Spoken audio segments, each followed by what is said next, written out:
Hello everyone, Assalamu alaikum. It's me Kausar. Welcome to KSB Vlog 01 Facebook page and YouTube channel. কি অবস্থা, কেমন আছেন সবাই? আশা করি আপনারা সবাই ভালো আছেন।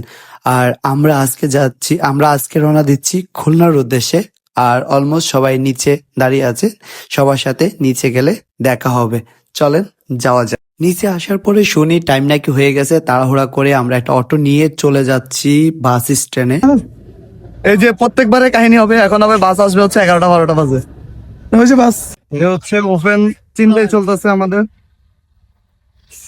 রাফি চিন্তা করতেছে থেকে রাহাত ভাই ভাই তুমি টাকা দেন দেন।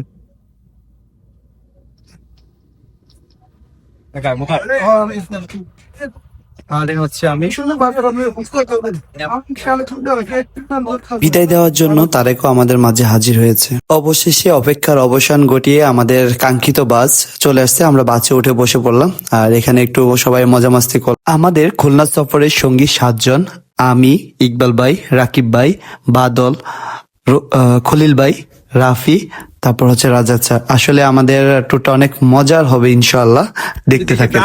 ওরা বুঝতেছে না, ব্র্যান্ডের নাম কি জানো? ছোট ছেলে বোঝে না এটা কি ব্র্যান্ড। এটা হচ্ছে বোকা কোম্পানি ব্র্যান্ডের, খুবই ভালো প্রিমিয়াম বোকা কোম্পানি। মজা করতে করতে আমরা চলে আসছি ফেরিঘাট। এখন হচ্ছে আমরা সবাই ফেরির অপেক্ষায় আছি, সিরিয়ালে আছে সবগুলা গাড়ি। আর আমাদের এখানে হচ্ছে সবাই আনারস খাওয়ার জন্য রেডি। আর আমরা এখন হচ্ছে আনারস খাবো। আনারস খাওয়ার মাঝে দিয়ে শুনি ফেরি চলে আসছে। আর হচ্ছে আমাদের গাড়ি নাকি অলমোস্ট ফেরিতে চলেও যাচ্ছে, তো আমরাও ফেরির উদ্দেশ্যে রওনা দিলাম। অবশেষে আমরা সবাই ফেরিতে উঠে পড়ি। আর উঠেই আমরা সবাই চলে যাই ফেরির একবারই টপ ফ্লোরে, যেখানে যা হচ্ছে চারপাশের ভিউটা নিতে থাকি। আসলে আমাদের খুব কমই হচ্ছে ফেরিতে ওঠা হয়, তাই আমাদের কাছে অনেক আনন্দ লাগতেছে। আর আমরা চারপাশের ভিউ গুলা দেখতেছি। ফেরি থেকে নামার পর থেকে আমাদের কোনো ভিডিও নেওয়া হয়নি। তারপরে আমরা হচ্ছে অলমোস্ট খুলনাতে চলে আসি। আর খুলনায় এসে একটা হোটেল নিই, এখানে আমরা সবাই একটু রেস্ট করব। রাত জাগার কারণে সবাই হোটেলে এসে ঘুমিয়ে পড়ছে। আর ঘুম থেকে উঠে হচ্ছে আমরা এখন নাস্তা করতে যাব। নাস্তা করার পরে আমরা হচ্ছে খুলনা শহরটা ঘুরে দেখবো। আমরা এখন আছি খুলনা বিশ্ববিদ্যালয়। আমাদের পিছনেতে আপনার যে এরিয়াটা দেখতেছেন এটা হচ্ছে খুলনা বিশ্ববিদ্যালয়। আর আমরা একটা এখান থেকে হচ্ছে অটো নিয়ে, মানে ভ্যান নিয়ে হচ্ছে আমরা খুলনা বিশ্ববিদ্যালয়ের ভিতরে চলে আসি। আর এখানকার পরিবেশ আসলে অনেক সুন্দর, মনোমুগ্ধকর একটা পরিবেশ। প্রকৃতির সাথে মিশলে প্রকৃতির সৌন্দর্য উপভোগ করা যায়। তো আমরা এখানে হচ্ছে সবাই ছবি তুলতেছি। আর এখানে আজ আমরা ভ্যান নিয়ে হচ্ছে সবাই খুলনা বিশ্ববিদ্যালয়ের প্রতিটা হলগুলো আমরা ঘুরে দেখতেছি। আর এখানে হচ্ছে আমার খুব ভালো লাগার একটা জিনিস, সেটা হচ্ছে পদ্ম।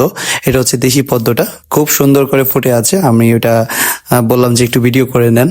আমরা যারা ছিলাম সবাই আসলে মজার রসিক টাইপের মানুষ। আর আমাদের মাঝে একজন তো আছে পার্সোনালি, সেটা হচ্ছে রাফি।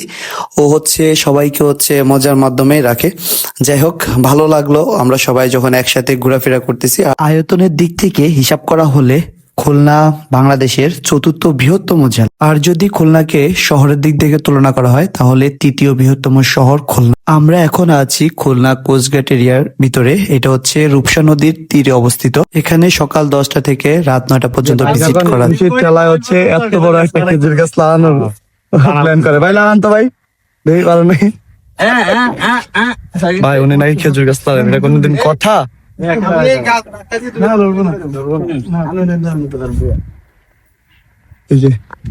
শেষ দিদি গেছে, এরা দুজনে খেজুর গাছ লাগাইতেছে। বাদল আর ইকবাল ভাইয়ের পাগলামি দেখে আমরা সবাই সোজা চলে আসি রূপসা নদীর তীরে। এখানে হচ্ছে আমরা একটা বোট ভাড়া করে আমরা নদীর ভিতরে একটু ঘোরাঘুরি করি।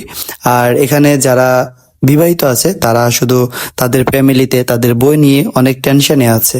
নদীর পাড়ে বসে সূর্যাস্ত দেখা যায়, বিশেষ করে বিকেলের দিকে পরিবেশ অনেক মনোরম হয়। বাট আমাদের হাতে সময় ছিল না, তাই আমরা হচ্ছে একটু ঘোরাঘুরি করে অন্য একটা স্পটে চলে যাবো। নদীতে দেখা মিলে বিশেষ করে মাছ ধরার নৌকা আর হচ্ছে কিছু কার্গো জাহাজ। আপনাদেরকে একটা ইনফরমেশন দিই, সেটা হচ্ছে খুলনায় যারা ঘুরতে আসবেন আর খুলনার যে দর্শনীয় স্থান আছে টপ 1, সেটা হচ্ছে সুন্দরবন। আর সুন্দরবনে ঘুরতে যেতে হলে আপনাকে হচ্ছে অবশ্যই অনুমতি লাগবে। আর এখানে হচ্ছে কোস্টগার্ডের অনুমতি, বিভিন্ন অনুমতি লাগে। যদিও আমাদের হাতে সময় ছিল না বা আমরা পূর্বে কোনো প্ল্যান করে আসিনি, যার কারণে আমরা ওইটা মিস্টেক। নদীতে প্রচুর পরিমাণে বাতাস, আসলে দেখলেই বুঝতে পারতেছেন। আর অনেক বেশি আনন্দ লাগতেছে, আবার অনেক বেশি ভয়ও লাগতেছে, কারণ পানি সবাই ভয়। বাতাস, খোলা আকাশ আর প্রিয় মানুষের চেয়ে সুন্দর ভ্রমণ আর কি হতে পারে। জানি না কেমন হয়েছে, আসলে যা মনে পড়েছে তাই আপনাদের মাঝে তুলে ধরেছি। আসলে সত্যিকার অর্থে ভালো লাগে যখন নিজের ভালো লাগার মানুষদের সাথে চার দেওয়াল থেকে একটু মনোরম পরিবেশে ঘুরতে যাওয়া যায়। আমরা রূপসা নদীর বাতাস উপভোগ করতে করতে এখন চলে এসেছি এই বিখ্যাত সেতু, যার নাম খান শাহজাহান আলী সেতু, যাকে আমরা অনেকে রূপসা সেতু নামে পরিচিত বা চিনে থাকি। এটা দৈর্ঘ্য প্রায় 1.8 কিলোমিটার। ঘুরতে ঘুরতে আমাদেরও সময় শেষ হয়ে গেল, সন্ধ্যা ঘনিয়ে আসলো। এরই মাঝে আমাদের সবার খিদা লেগে গেল, আমরা সবাই খাবারের জন্য চলে আসলাম। আর ইতি ঘটলো আমাদের এই ভ্রমণের। সবাই ভালো থাকবেন, আল্লাহ হাফেজ।